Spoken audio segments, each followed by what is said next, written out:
Bonjour, aujourd'hui on va parler de la germination de graines. Donc on a déjà dit que la fleur se transforme en fruit et à l'intérieur des fruits il existe des graines, il y a des graines. Donc ces graines-là, lorsqu'elles tombent sur le sol et lorsqu'ils trouvent les bons facteurs de germination, elles se germent. Elles se germent, c'est-à-dire elles se développent, la germination. Donc cette germination-là donne naissance à une nouvelle plante. Donc l'humidité et d'autres facteurs déclenchent la germination de graines. En effet, l'embryon se nourrit des réserves de la graine et entame sa croissance en développant une petite racine et des feuilles. Par sa croissance, donne naissance à une jeune plantule. Donc, comme une conclusion, que la graine se transforme en plante, comme vous voyez dans ce document-là. Maintenant, on passe à la deuxième partie de cette leçon. C'est la reproduction sexuée chez les plantes sans fleurs. Qu'est-ce que ça veut dire les plantes sans fleurs? Les plantes sans fleurs sont les plantes qui ne produisent pas de fleurs. Pas de fleurs sur les plantes sans fleurs. Donc, parmi ces plantes-là, il existe une plante qui s'appelle le polypode. Comme vous voyez dans ces documents-là, la plante qui est présentée dans ces documents, elle s'appelle le polypode. Donc, les polypodes sont des fougères qui envahissent les sous-bois et les roches, surtout dans les milieux humides. Ils ne présentent jamais de fleurs. Le polypode se caractérise par des feuilles vertes découpées en lobes. C'est-à-dire, comme vous voyez ici dans ces documents-là, les feuilles de cette plante elles sont découpées en lobes. À la face intérieure des feuilles, il y a des amas de sporanges. Lorsqu'on observe la face inférieure des feuilles, on trouve des amas, c'est-à-dire des groupes. Ces groupes-là, ils s'appellent les sporanges. On s'appelle ces groupes les sporanges parce que ces sporanges-là contiennent des spores. Chaque sporange contient plusieurs spores. Donc, chaque sporange s'ouvre et libère des spores microscopiques dispersés par le vent. Donc, on a dit que, bien qu'il y a des amas de sporanges, les amas de sporanges contiennent des spores. Chaque sporange contient des spores. Donc, ces sporanges-là, ils s'ouvrent. Les sporanges s'ouvrent. Lorsqu'ils s'ouvrent, ils libèrent les spores qui sont à l'intérieur. Ils libèrent et ces spores-là, elles tombent sur le sol.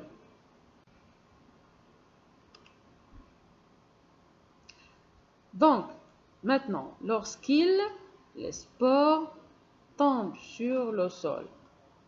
Donc, lorsque les spores tombent sur le sol, et lorsqu'ils trouvent les bonnes conditions, bien sûr, ils se germent. Ils se germent, mais sous le sol. Pas sur le sol, sous le sol. Donc, ils se germent sur le sol, et sous le sol, il apparaît une feuille qui est verte et qui a la forme de cœur, comme vous voyez ici.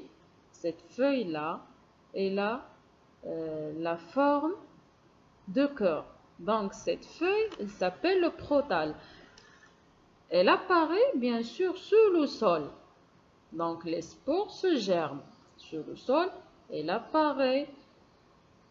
Il donne naissance à une nouvelle feuille, une nouvelle petite feuille qui s'appelle le protale. Donc, le protale, elle trouve sous le sol. Donc, ce protale-là contient des organes mâles et des organes femelles. C'est-à-dire, il y a ici la production de gamètes mâles et des gamètes femelles. Donc, sur le protal, on va voir une rencontre entre les gamètes mâles et les gamètes femelles, c'est-à-dire la fécondation. Donc, la fécondation se fait sur cette feuille qui est le protal, et cette fécondation va donner naissance à la cellule œuf. Donc, la cellule œuf, il va se développer sur le protal. Donc, le protal ici, il trouve sur le sol. Donc, la fécondation se fait aussi sous le sol.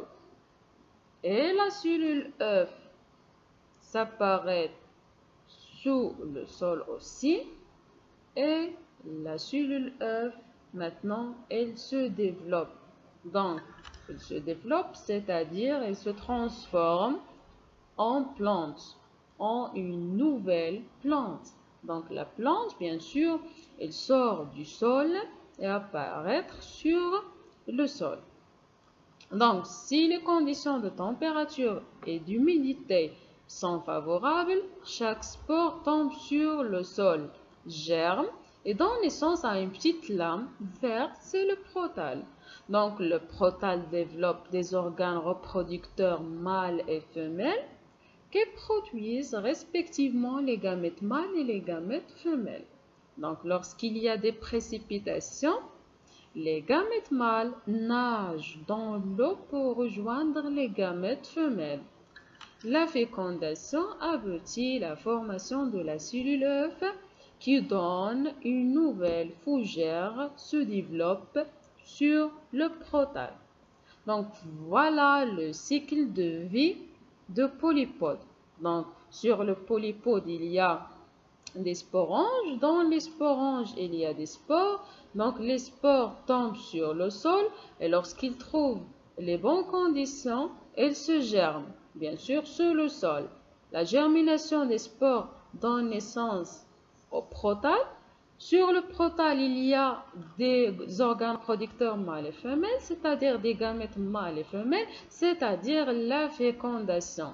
La fécondation donne naissance à la cellule œuf qui se développe, bien sûr, sur le sol. Il sort sur le sol et donne naissance à quoi? À une nouvelle plante, c'est le polypode. Voilà la reproduction sexuée chez les plantes sans fleurs, c'est-à-dire cette reproduction-là se fait par les spores.